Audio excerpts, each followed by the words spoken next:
Well, hello everyone. Welcome to Erik ten Hag's funeral at Villa Park. We have got some early team news, very early team news that came out. I was just double checking it to make sure it's correct and I'm seeing the right things, lads. So let's just get straight into it. I'm going to switch screens and you can feast your eyes on this starting 11. So we have, lads, get ready. Onana in net. Maguire at right back. Good so far, yeah? Maguire and Johnny Evans as a centre-back partnership. So, Lissandro and De Ligt dropped. Diego Dalot at left back, because obviously we have no other person to go there. Eriksen, Bruno and Mainu in the midfield. Garnacho, Højlund and Rashford up top. That is our starting 11 today. I'll get onto the subs bench and Aston Villa's team, soon. But Dan, kick us off. What's your instant thoughts with that lineup?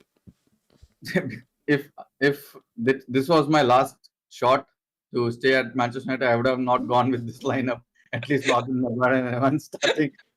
I think it seems like Ten Hag is calling for his day off. Like he wants to go for a vacation with this lineup. Said, fuck it. Yeah. I think it's kind of a lineup. I totally doesn't look like a tactical change, but rather than kind of a outcome of an anger on the team or something like that. But yeah, hope it turns out well.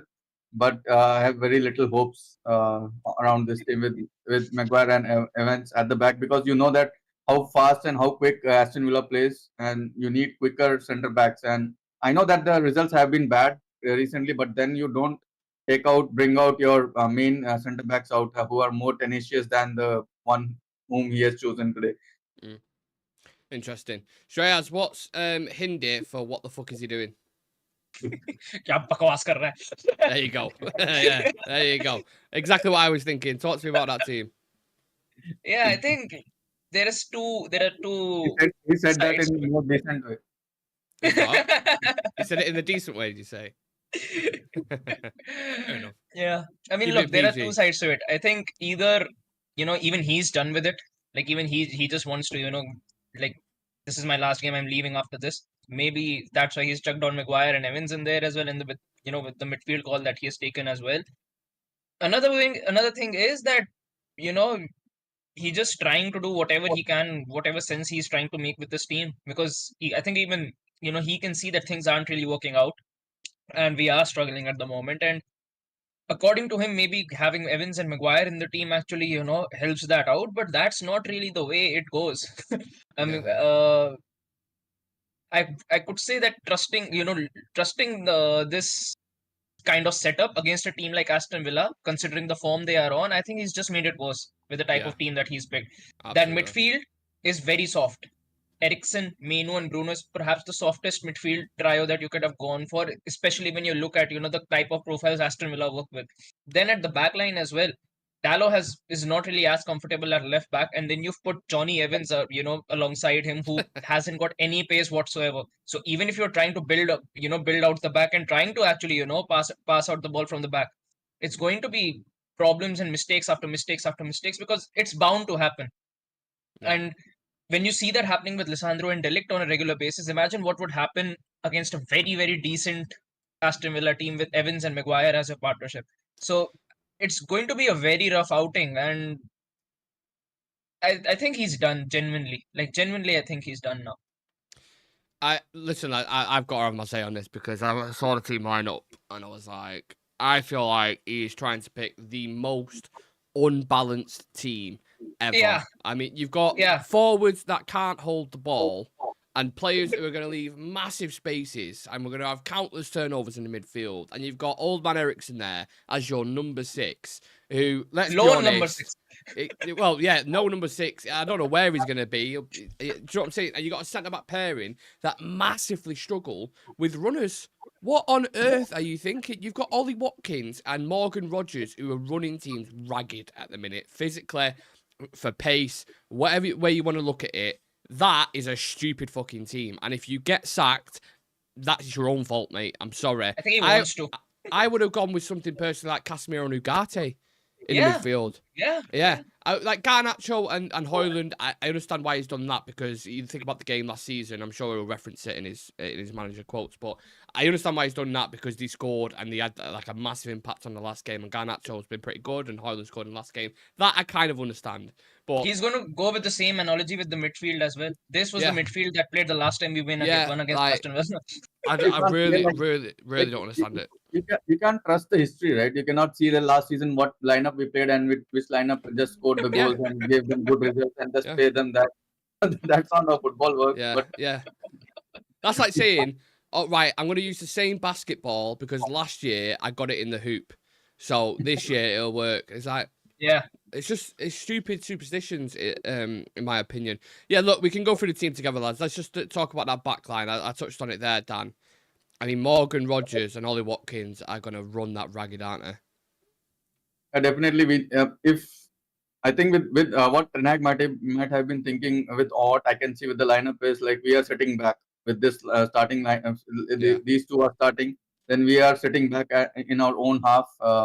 If that is not the case, then definitely we are playing high line or make So you're kind of playing a high line with bit. them. Yeah, Okay. that's gone. That's gone because you know that Dallo and Mazraoui, both of them like to go forward, and then you are left with Evans and Maguire who cannot turn turn within 5 seconds. So yeah, then definitely it's going to be a kind of a roller coaster ride for us, and kind of a last game for Ten Hag seems like. But yeah, we have always seen like whenever I mean the manager is in danger and they've set up something like this and they just pull it off somehow. It has happened with Oli a lot of time, but with I think Ten Hag is also trying something like that. But yeah, it's kind of a stupid decision to make when you are like on the last when it is kind of a do or die situation for him. Uh, but yeah, more than I personally believe that this is kind of an outcome of his anger on the players. Yeah. But it's kind of the whole team was at fault in the last game. It's not just only like you have considered 3 goals. That doesn't mean like your centre backs are at fault. I mean the complete fault should be on your centre back. I know that they have made mistakes, but then you cannot pull out those two players. I mean, who are kind of the main. I mean, kind of the last line of defense, and just put in some breadstick on the people with. I mean, kind of players with breadsticks on their legs. So I mean, kind of going to be a horror movie tonight. Yeah, I've got a feeling about it. Look, I think someone makes a great point in the chat. Someone said, let's not pretend that, Dillit and Martinez won't get mugged off as well. And it's a fair point in it, Shreyas, because I thought both of those were terrible against Porto as well. So it's either you're damned if you do, damned if you don't. There is no, like I said, going into this game, there is genuinely no good side to it. Like Yeah. every single aspect you look at it from defense, attack, midfield, not even a single department where you'll go in and say, we can hurt them with this, we can hurt them with that. It's genuinely not that type of scenario. And I understand why people would say Ugarte has struggled and these guys have struggled, but they're probably your best shot of actually getting any points in this sort of a game rather than starting Eriksen alongside Menu. Eriksen and Menu is not a balanced pair, and let alone having Bruno Fernandes playing ahead of them, it makes them even more unbalanced because I just really don't know how we are going to have any control over the ball whatsoever during the entire 90 minutes. Like even one player in that midfield, At Villa Eriksen will, Park as well. yeah, and they've got a physical profile of Amadou Onana playing in their midfield. Eriksen cannot, you know, handle his own against that sort of a player, and neither can Meno. They need a balanced pair for that to actually work out. And I think this would have been a perfect game to actually start Casemiro, Ugarte, and Meno as a trio. I think That so. would have actually worked quite well. You put bodies in the midfield who are very physical, who are very good on the ball, and allow Menu to probably, progress and drive the ball forward a lot better, having that sort of security behind him, and then have Licha and Delict behind them makes more sense. But I really think he just picks a dartboard every single morning and just throws darts on the players and then selects who he wants to start and who he wants to bench. Yeah, why spend? Sorry. Why spend 60 million quid? Not for 60 million, 50 million quid, on it on Ugarte, Dan, if you're just going to play a 33-year-old Eriksen who looked like he was going to move in the summer and everyone was happy for him to move on. Why do that? Where's the logic in that? If you was to ask Ten Hag a question now, what do you think the response would be? No comments. Trophies.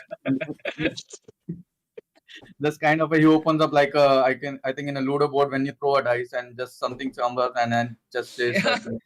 Yeah. So, but yeah, with I think it doesn't seem because Ericsson wants to go ahead on the pitch. Even Mino is better on the kind of when you play at the 70% of that pitch, like you go ahead at the 70% range. And Mhm. Bruno, always is going to be there. So I think today the whole midfield will be kind of an open area for us. And but at least you could have played Ugarte or Casemiro instead of Ericsson or Mino. Surely, innit? Yeah. Yeah, at least one person should be there in the midfield. At least you have seen in situation where your midfield have been a lone kind of a one player against three. They will be facing one against three. But now today, I think there will be no one to face the midfield of Aston Villa. Yeah. But yeah, I think when you're taking a chance, then why you're playing Rashford and Bruno Fernandes? We have seen that their form has been so bad. I know Rashford has been kind of looked sharp in the last game, Mhm. but he's not that consistent. When then why you're starting when you're taking chance with Rashford and Bruno, then why not take a chance with Dalit and Dalit and Lisandro? So yeah, I think the midfield is going to have. I think today there will be an empty land on the midfield, and Aston Villa can ramp up really quick. I think in the first half itself, going to see a lot of goals. And forget not, this is an away game. And away game, we have never controlled the game. And this, I'm not sure how we are going to control this game. This is going Yeah. to be kind of a pull back and just go for a counter attack. That's the game which I can see from this setup. Just think, if we've got this belief now going into this game, what are the players thinking in the dressing room? They're sat there going, right, Ericsson, you're in the 6. Ugarte and Casemiro are like, hey? And then they're going, right, Johnny, you're at the back. And everyone's going, I think Johnny Evans must have called the police and said he wants me Yeah. to commit suicide on the pitch. I know what I'll do. What I'll do is I'll spend, 100 million total on Ugarte and Delete, and then I will drop him for a 35-year-old Johnny Evans and a 33-year-old Ericsson in midfield. Makes no fucking sense whatsoever. But I want to touch on Bruno because Dan mentioned him there, Shreyas. Could he get a third red card in a row? Break history? Could happen, and by the looks of this team, might happen in the first half itself. I can see it happening now. Like the worst case scenario that we sometimes try and imagine, that what could go wrong. I see everything going wrong in this game. Yeah. Like, genuinely, I can see Bruno getting a red. I can see a VAR penalty going against us as well. Evans and Maguire being, Watkins just blasting through the midfield, just overloading us centrally and going for goals. I can see it all happening, and same mistakes with midfield cutbacks. Every single one of those things will genuinely happen. Yeah. So you just need to be prepared for it. And I think after this game, during the international break, it will be made official that Ten Hag is on his way out, and we just need to see where we go from there. Whether we are going to be getting someone else in, whether it's going to be rude, what's going to happen, nobody really knows. Steady on. We've got to have his funeral for the review first, and then we can talk about other people. We've not even put his coffin in yet. Look, let me just say off the bat, first and foremost, I hope we win. I hope we get the job done. Yeah. But he does not help himself when he picks a fucking team like that. You're making a rod for your own back. He's going to have no excuses whatsoever, because what everyone's going to do after the game is discuss what we're discussing right now. Why did he play in there? Why did he do that? We knew this was going to happen, etc., etc., etc., and so on and so on and so forth. If we try and find any kind of positives, Dan, the front line, Rashford looked really sharp until Ten Hag decided to take him off. Højlund got a goal, pretty decent goal, and Garnacho as well looked sharp, and they both got a decent record against Villa. So is that something maybe to look forward to as a United fan? Yeah, I think the only dependency in today's game is with the front three.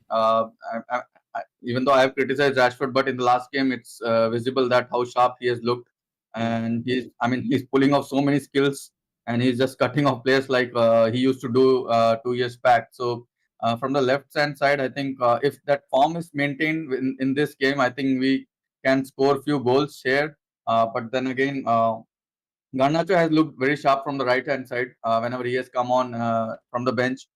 With Højlund, happy to have him.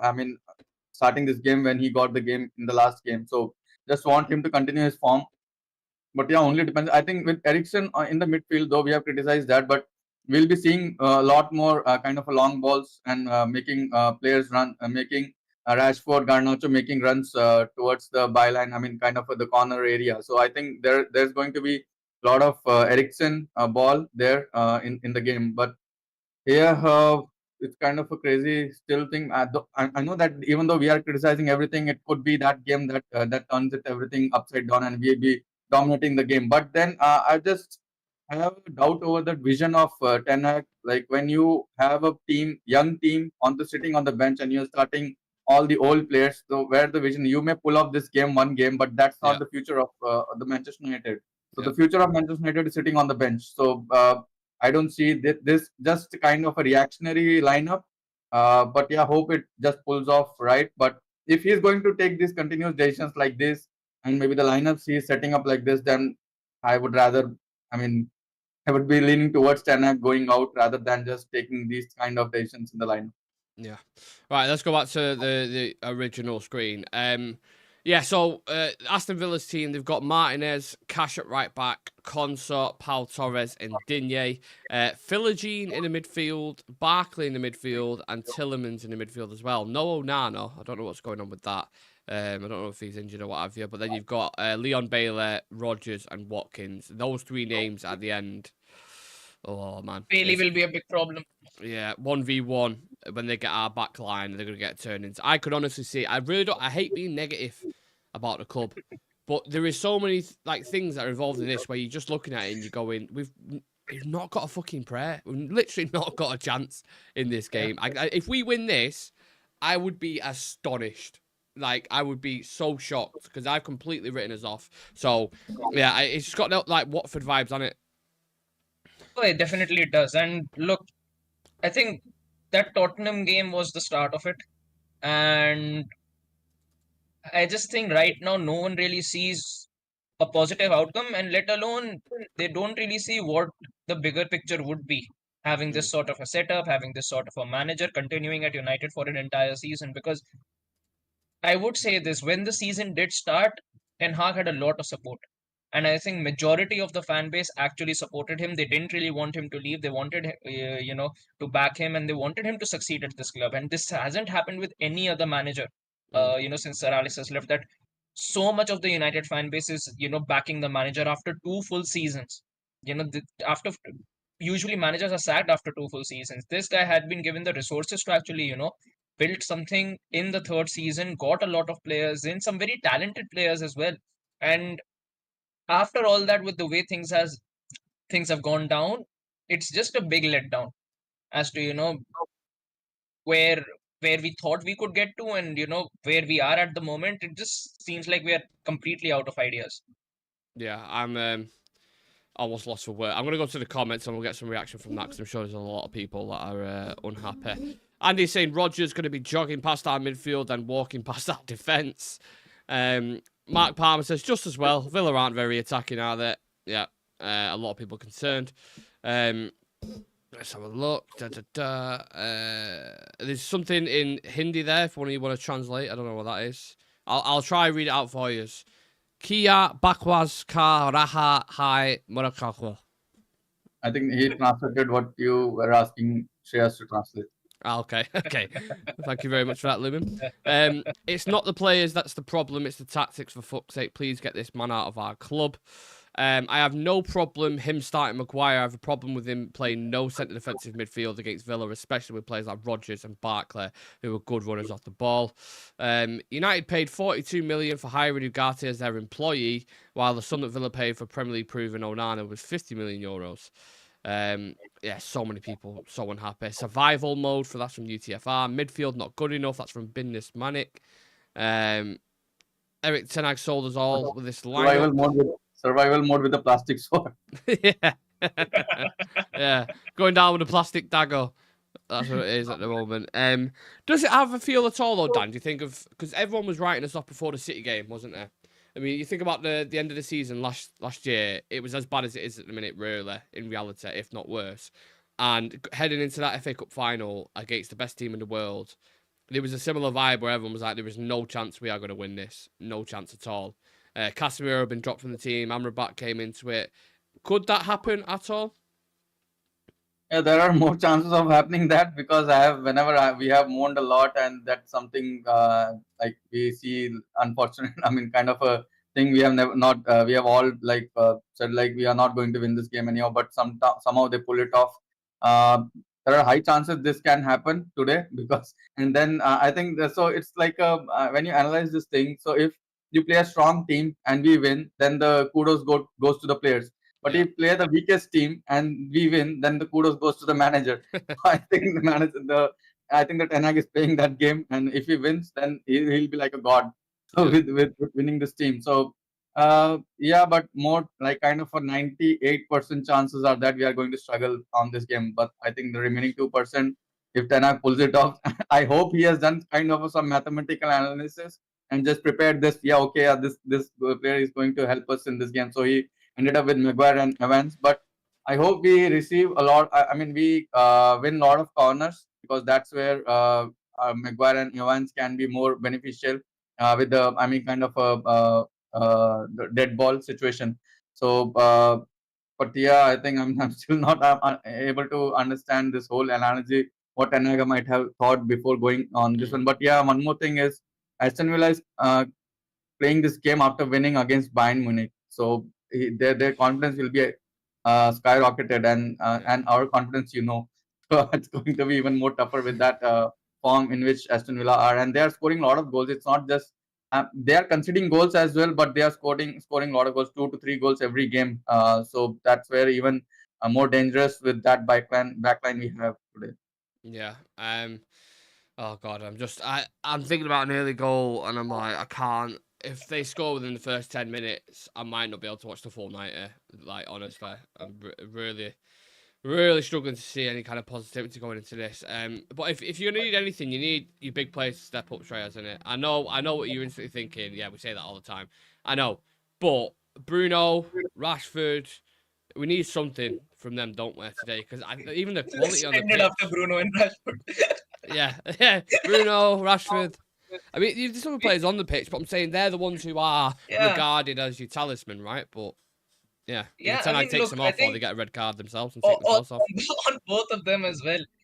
We still don't even know what the atmosphere is in the dressing room as to Mm, actually, what's actually going on over there as well. Because if things are heading in the direction of Ten Hag actually leaving, we know how this game will go. If yep, the players do know that he is on his way out, I know how this game will be ending. I can already see how it will end. yep, If there is genuinely still a discussion to be had about Ten Hag's future, maybe there a different attitude towards the game. But I think if the decision is made, and I'm sure that the players will genuinely have a much better insight as to what the future is with the manager.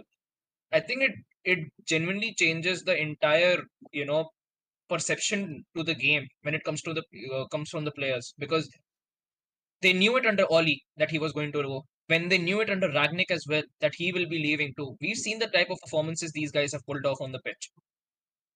Right now, if they know that Ten Hag is going to be on his way out during the international break, I can see Villa dominating us for the entire 90, and the game completely just flowing in Villa's favor yeah, on every single outcome. But if there is still a discussion to be had, maybe if Bruno does have a decent record against Villa, Garnacho has a decent record against Villa, Hoyland has a decent record against Villa as well. So if players do turn up, maybe it can still be a competitive game. I'm not saying that we can go out and absolutely dominate against a team like Villa. That is something which is completely out of the picture. But a draw might still be on the cards if these players are able to actually turn up and actually show something on the pitch. But apart from that, I would say going with this sort of a setup against a team like Villa with the players that you mentioned as well before, it it puts Ten Hag at a very very big disadvantage from the get go. mm. I feel a lot of sympathy for the travelling fans because they've witnessed Yeah, some beatings, and I think there's going to be another one tonight. Some stats for you, lads. So in the past 5 games, Villa have only beaten us once, and that was Unai Emery's first game. So yeah, that's same. something positive to go off.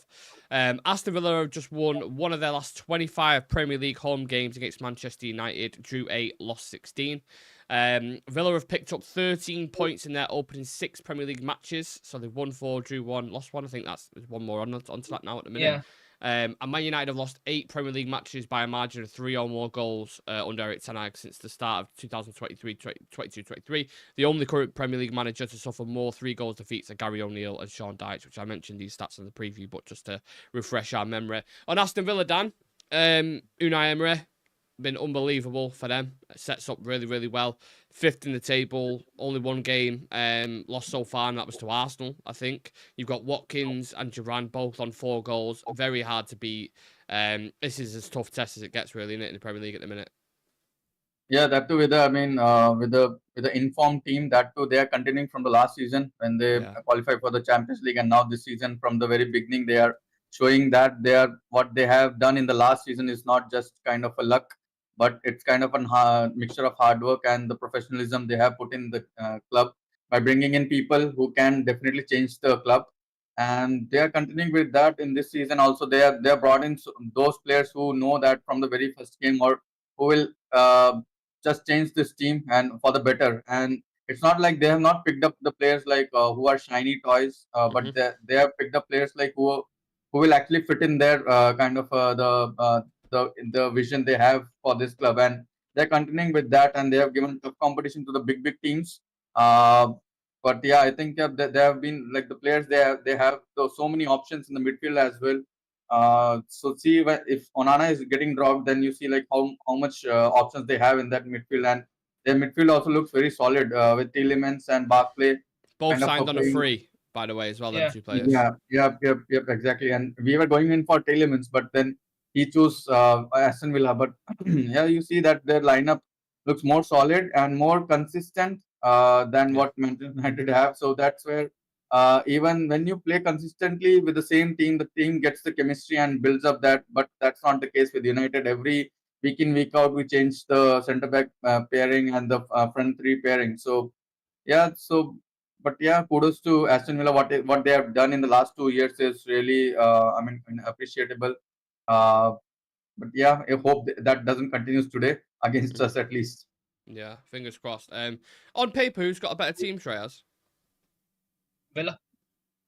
On paper, you think? Yeah, better than Maguire, better than Evans in the centre backs I mean, department. the starting lineup, yeah. But I'm saying the usual, if you've got, let's say you've got Majari, Dalot, Onana, all these players, huge reputations, but a lot more stuff than what It will be Villa much players closer. does. It will be much closer. It will be much closer. When you've But the got way those they guys play in, as it a will be much team, closer. so that's why I'm saying it tells you the coach, right? Yeah, of course it does. And look, we've been saying it a lot of time as well. This is not a bad team. We've seen the kind of mess that Ragnick was in when he left and Ten Hag initially took over. It was not a decent team. It was a very broken team. There were a lot of underperforming players in that squad. Ollie as well, when he took over the mess that Jose left behind as well, wasn't really that great of a team. There were a lot of problems in that squad as well. I don't see that with this team. You look at the keeper, Onana has been doing fantastically well in the past few games. You look at Dallo as well, has improved massively over the course of the last 2 seasons and is playing out of position and still doing a job for us, playing 90 minutes every single time. With the kind of fitness that he has and the kind of runs that he makes during the games. I I think he deserves a bit. He deserves a bit of respect, I would say, after the kind of mess that we've been in as well, considering last season the kind of injuries we had. Mazraoui, I think, has been a very good signing. I think for 15 million, I think he's come in. He's looked from a tactical standpoint, he's been absolutely flawless as well. Once again, he's also playing 90 minutes every single game, so that tiredness and fatigue will come into it at a certain point. I think Lisandro Martinez is, I think when he does get into gear, is probably one of the best ball playing defenders you've got in the Premier League. Delict as well, with the kind of leadership he has, with the kind of experience he brings to the team as well, playing in so many different leagues and systems, invaluable. So when you look at it from that standpoint, at that defense, it's a very good and balanced defensive lineup. Midfield as well, Ugarte, Casemiro, you've got Menu, you've got Bruno, Mount, Ericsson. You've not got a problem with rotations as well in there. So midfield, you're quite decent off with. You've got 2 very young prospects and strikers who are very, very hungry. And in the winger departments as well, you've got Ahmad, you've got Garnacho, you've got Rashford as well, and you've got the likes of academy players who can come in and do a job for you on the bench. So this isn't a bad team, and I think with right now Ten Hag isn't really able to get the best out of this team. Yeah, I think that's fair to say. You look at the way Villa set up, Dan, as well. They like to sit in the mid block. They cut off the passing lanes. They push the defence really high up, really compact, really hard to kind of work the way through. Unai Emery, being the tactician that he is also that element included as well, isn't there? Yeah, with Unai, we have seen that he plays game more kind of a chess game rather than playing a football game. Yeah. And his tactics have been spot on. He just changes the tactics on field. Has been really great compared to any other manager. So he has turned this team into kind of a very competitive team. So that in itself just says how good of a manager he is. But yeah, on papers, I'll just come back to the the point which Shaz also was making the answering the question. So on papers, I think the players we have, I think all the players have the ability on papers to be in the starting 11 of at least all the top four teams of all the countries, all the European Yeah. countries. So if you take in Onana, Dalot, Mazraoui, Delict, Martinez, Maino, Inform, and then Ugarte and Bruno Fernandes, Rashford, Hoyland, and Garnacho, all these players have the ability on papers to go and just start playing with all the top four. I mean, in top four teams from all the countries. So, but yeah, it's just not clicking up for us. But yeah, against the, Emirates effect on Aston Villa has been great, and hope we had these kind of managers going in for rather than going for a high profile managers. I'm not sure whether once Ten Hag goes out, I'm not sure who will be available, at least not for this season. But yeah, I think we definitely need a kind of a manager. But I'm still out of options because we have gotten Marino, we have gotten Mangal, we have Tried gotten everyone. like Ollie, every other managers. Even we tried kind of when we got in Ten Hag, we were saying like he's a manager who has the experience of rebuilding the team twice for Ajax. So he has rebuilt the Ajax team two times from the scratch, and we were hoping like he will do the same with Manchester United, and he got the players in, but he was unable to implement his ideas its way into the team. So that's where even I'm out of options. Like what all even I think at this moment even Pep will fail in this with this club. So we need kind of a very different kind of a manager who is kind of a, I mean, without expectation of us on him and just changes everything around. It's crazy to think 3 months to the day, pretty much right now, is when we announced Ten Hag Yeah. extension. Pretty much the 4th of July, I think it was, and it's the 6th of October, so nearly 3 months, and we're already like, yeah, he's pretty much gone, which I is think just madness. I think that was because till now we were saying the management is not good. I mean the environment is not good. So now I think when the new owner comes in, they also saw that this is a problem. Like the management, the people handling the day and making the decisions are not Yeah. the right people, and that's the reason why Ten Hag is also failing. He's not able to get the results which he wanted. But then when now everything is there, everything setup is there, the whole management is there, the environment is there, but then still the results are not coming out. So that's kind of a, I mean, kind of a total turnaround for Mm. Ten Hag as well. Just the last couple of questions on Villa, Shreyas. What should their ambitions be this season, and who would you take from their team? Who you're a big fan of? I don't know. I think I've already asked you this actually. Who Yeah. would you take? But was it Yeah. Tillemans? Did you say? Yeah. I said Yeah. Tillemans. We So, need but a yeah, what would yeah. what should their ambitions be, judging off what you've seen so far? I think making top four again, because I think for any team, especially like Villa, the kind of resurgence that they have had, I think the first step for any team is to consistently end up in the top four season after season. Like whenever even the season starts, we already always say that Man City are going to be there. They might, even if they don't win it at max, they'll be second. We say the same about Arsenal now as well. That don't know whether they'll win the league, but they will be in the top four. So once they are in that conversation, that they are going to be making top four on a consistent basis season after season, then probably challenge for the title. I think that should be their ambition. And apart from that, now that they're in Europe and with the kind of start that they've had in Europe as well, I think they should be looking into going deep into the Champions League, like make the quarters or semi-finals. They've got the players for it. They've got the perfect manager as well when it comes to knockout tournaments. Emery is a he genuinely is very, very good when it comes to knockout tournaments as well. So they must be looking at it and going, we can genuinely make the quarters or semis of this competition this year. And in the league as well, I think they have the quality to actually make it Yeah. into the top four with the way they play. Absolutely. Just a couple of quotes coming in from the manager. Dimitar Berbatov said a couple of things, and there's some stats coming out as well. So yeah, let's just dive into them. Ten Hag on Mateus de Ligt Dan being benched. He said it's just rotation with so much games to cover, so we have to bring them all in. Pressure, every game is important, so don't make it too big. We are calm and composed. We need to improve. That word there, every game is important. Don't make it too big. That sounds like to me he's under pressure, if anything. Yeah. Yeah. I think the point he made is like just smoke screen for what is going. He knows like what is going to happen, but like definitely you cannot ask. I mean, when you are asking a question to a manager who is on just at the edge, he will not say like something big things. Yeah, we are going to win this and something. But that's kind of a diplomatic answer from him. Yeah. On Aston Villa, Shreyas, it's a very good team. We don't have to discuss this. It's a challenge. They play Champions League and beat Bayern Munich. You have to be a good team. They also made some changes, and you see what they are looking for.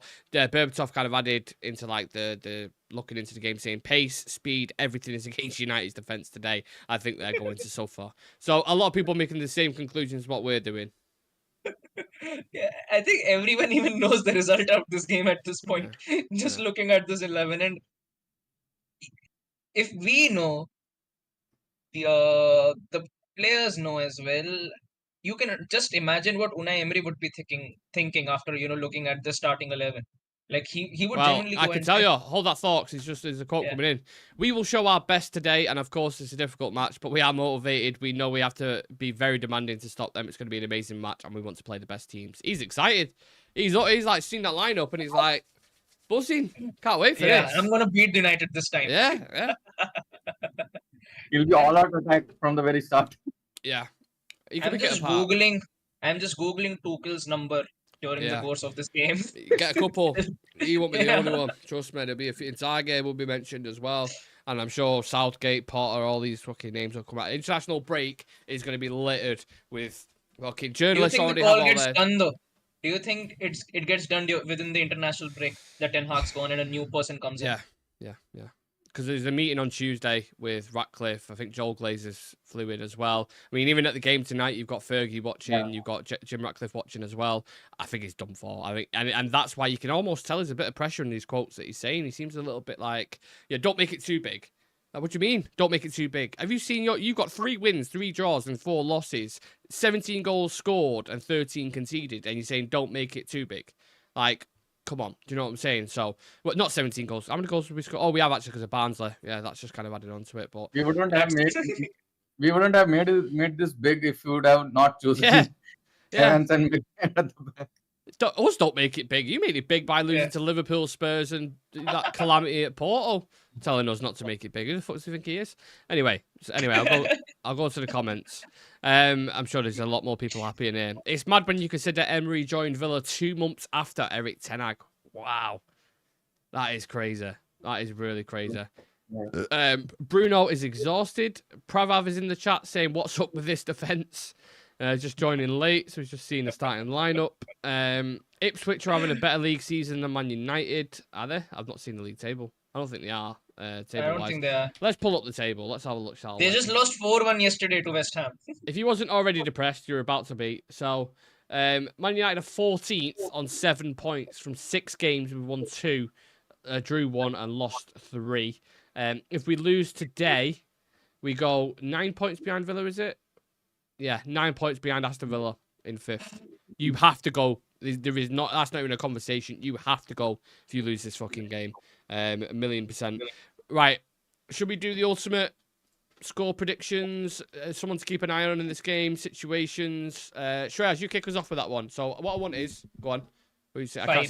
I can't. Oh, right. Because I got OBS up, I can only see 2 fingers. I thought you were saying 2-0. It was like that. So anyone on the screen's just seeing that. And I'm like, all right, we'll take that. 2-0, 1-0. I'll take it. But yeah, 5-0, you think? You're going same as me, yeah? Initially in the preview, I said 4-0. Now looking at this 11, I'm going with 5. And hopefully, Villa, decide to stop after it. Fingers crossed on that. City did. Do you remember that game against City where they was like 3-0 up and they just started like coasting? Yeah, but they made it worse because they had like 94% possession in the last 20 minutes of the game, and we had 6% possession. So, genuinely, I think for them players to watch out, every single one of these players, every single one of The only, Even only Emi Martinez would be looking to get a goal. He'll charge at Evans and Evans and Maguire from the back line. But yeah, I think Watkins and if Duran comes off the bench, 60th, 65th minute, Yeah. You know going to it's be going to causing a happen. lot of problems. Yeah, you know Yeah. it's going to happen. Dan, Yeah, something no. to keep an eye out for, score prediction? I'll just say the score prediction. At least I want to be positive with what Ten Hag has said. I think I'll go with 2-1 United. Hey! There we go. Somebody has to be positive, so I'll go with Yes. 2-1 United. Yes, they do. And They do. the player to watch, I think it's Ten Hag. Yeah. Yeah, getting on the pitch and slide tackling someone after he's fucking 3-0 down. Yeah, I'm going to go with, the physical runners, Watkins or Morgan Rogers running at Evans and Maguire and one of them falling over and him score. I can see that a million miles off. I think another thing is the midfield just being took apart, but that happens every game, so it's not really predicting it. It's just the norm with United at the moment. And yeah, I think I'm trying to look for weaknesses in Villa. It's like high line maybe, but then Tottenham play a high line and they dicked us 3-0, so it's like I just don't know what to think or believe anymore. What we're seeing in the chat, people, score predictions, get them in. And one thing you see definitely happening in this game, if you used to put £1 million on it, what do you think is going to happen? Because I think there's going to be a couple of yellow cards in there as well, maybe even a red if it really gets feisty. If it's a red, there is only one player who'll get it. Yeah, and that's Bruno, 3 in a row. Crazy. I actually had a look at the odds for Bruno. It's 28-1 to get a red card. So if you put a tenner on it, you win 280 quid. I'm not a betting man. I'm just saying, if you've watched the last 2 games, then you know what the crack is. Yeah. I've just seen a stat here. Manchester United's bench versus Aston Villa cost £436 million. Wonderful. 436 million on the bench. 100 of that is with Anthony itself. That is crazy. Crazy. Brighton squad's not even worth half of that, and we've got it on the bench. Yeah. Oh my, it's absolute madness. Bart is saying 3-1 Villa, Rodgers, Onana, and Duran. Manchester United bench today. Oh, sorry, we just read that out. Yeah, just seen that, which is an absolute shocker. Does anyone, apart from Dan, who I know is trying to be positive, anyone in the chat think we're going to win this game? Because I put a poll up at the start of the show. I put, is this Ten Hag's last game? 55% says yes, 45% says no. Which is surprising. I thought a lot more people would go. Yeah. But I don't know. Do we hope it not hope, but do you want it to be Ten Hag's last game given the way we've been performing at the minute? Like, would you be happy for a manager turnover? I would say this. I don't want us to lose. I do want us to win. Yes. Yeah.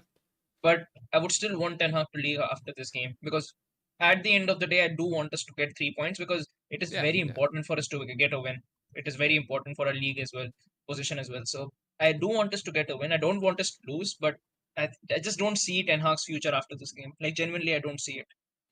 Dan, how do you feel, mate? I think kind of the same thoughts. Like I will never hope for us to lose, but definitely we want. Yeah. So the 3 points definitely needed. But Ten Hag, I think we have given him enough time to prove. And the only thing I was sticking back with Ten Hag was that he's not having the right players and he's not having the backing of the kind of the board and the environment towards the, kind of from the director of the football and all the, the hierarchy. But now we have everything. The board is there, properly sorted. The environment is there. The players are there. So the midfield is the strongest midfield we have, like from last 10 years. And still he's not able to get the results. Then definitely I think I have to lose. My confidence on him. Yeah, I think that's fair. The thing is though, what if it's just an interim? Would you still take it? I think how the things are going on, I think Van Nistelrooy will be the interim manager. But if you're taking out from outside, I will be okay with that. I have no problem, because anything you want better, which can better this situation than anyone who can come in.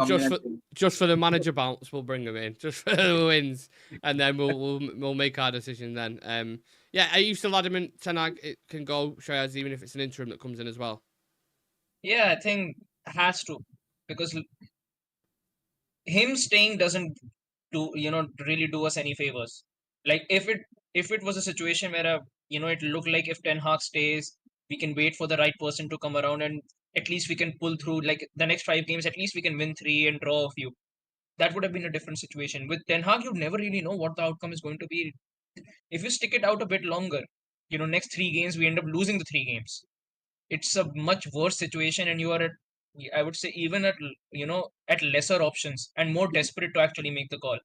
Now, I don't know if it's going to be an interim with the way Ineos work. I think it will be a new manager appointment, because with the way things have been coming out and with the way they operate as well, I think an interim looks unlikely. If an interim happens, I think it will only be Van Nistelrooy. That's the Yeah. only one that would happen. But if it's not, but I think that it will be a new manager appointee. Okay. Well, I've got a clock. I What just all are the options we have? I mean, if you are the getting money. realistic ones. Yeah. From what I've seen, Inzaghi, sort of manager at Inter Milan, who's I think is decent. Tuchel's another one that's been discussed, but logistically, I'm not sure how that's going to work because there was a bit of a clash in the second meeting.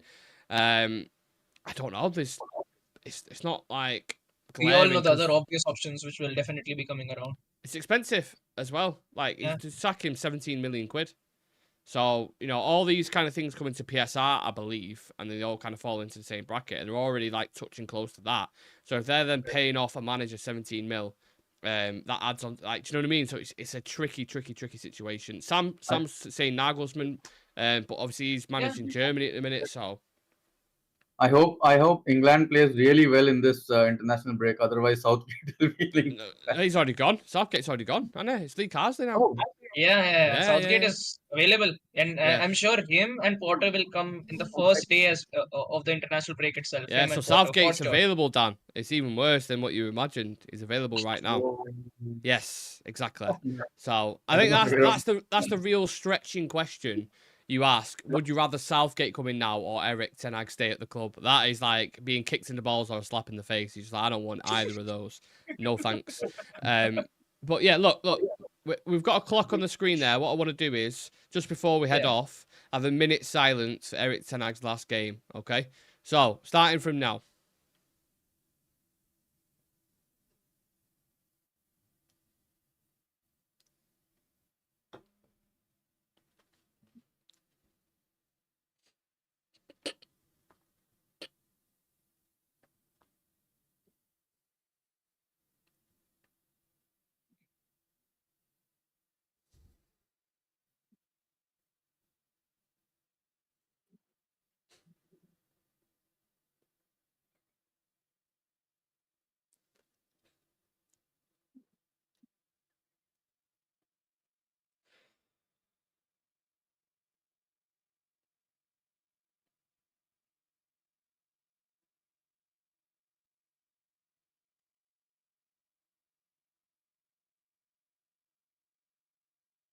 Thank you very much, guys. Appreciate that. Right.